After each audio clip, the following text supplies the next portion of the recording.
এগৰাকী কৰ্মচাৰী চাকৰি পিছে দুটা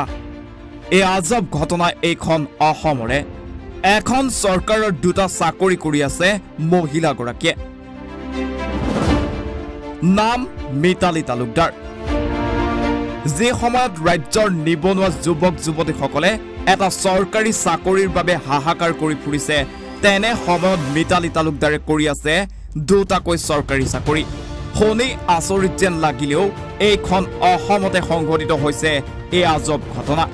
একেখন চৰকাৰৰ দুটা বিভাগত একেলগে দুটা চাকৰি কৰি এক প্ৰকাৰ ৰেকৰ্ড গঢ়িছে মিতালী তালুকদাৰে পিছে দুৰ্নীতি অনিয়মৰ বিৰুদ্ধে জেহাদ ঘোষণা কৰা চৰকাৰৰ দিনত কিদৰে মিতালী তালুকদাৰে দুটা চাকৰি কৰি থাকিবলৈ সক্ষম হৈছে তাক লৈ সৃষ্টি হৈছে ৰহস্যৰ এখন চৰকাৰৰ দুটা বিভাগৰ পৰা এগৰাকী কৰ্মচাৰীয়ে মাহত দুটা দৰমহা লৈ থকাটো এক আশ্চৰ্যজনক বিষয় মিতালী তালুকদাৰৰ বিৰুদ্ধে ব্যৱস্থা ল'বলৈ ভয় শীৰ্ষ বিষয়াৰ সাহসত মিতালীৰ ভণ্ডামি মিতালী তালুকদাৰৰ কাহিনীয়ে চকু কপালত তুলিব সকলোৰে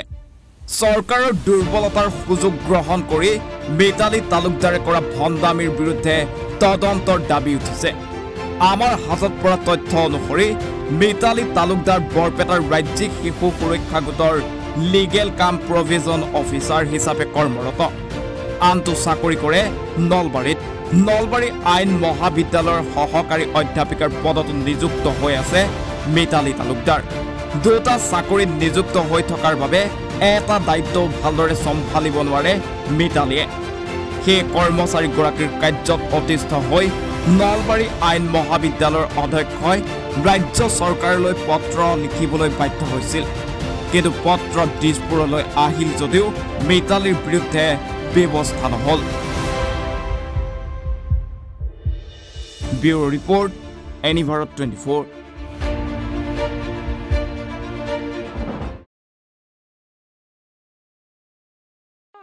ৰব আপুনি যে এটা অপৰাধ কৰিবলৈ গৈ আছে আপুনি জানেনে এই নাবালিকা গৰাকীক এতিয়াই বিয়াত বহুৱাটো যে এটা অপৰাধ আপুনি জানেনে অপৰাধ কেনেকৈ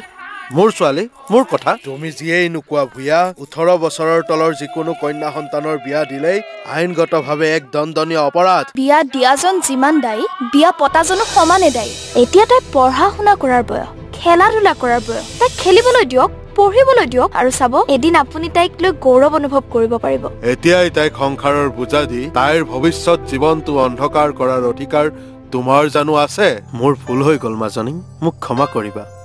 শিক্ষা ল'ৰা ছোৱালী উভয়ৰে প্ৰাপ্য আৰু অধিকাৰ আপোনাৰ কন্যা সন্তানক তাইৰ এই প্ৰাপ্যৰ পৰা বঞ্চিত নকৰাব বাল্য বিবাহ ভাৰতীয় আইনৰ দ্বাৰা বিহিত এক দণ্ডনীয় অপৰাধ এনে অপৰাধ কৰি আপোনাৰ কন্যা সন্তানৰ ভৱিষ্যত অন্ধকাৰৰ মাজলৈ ঠেলি নিদিব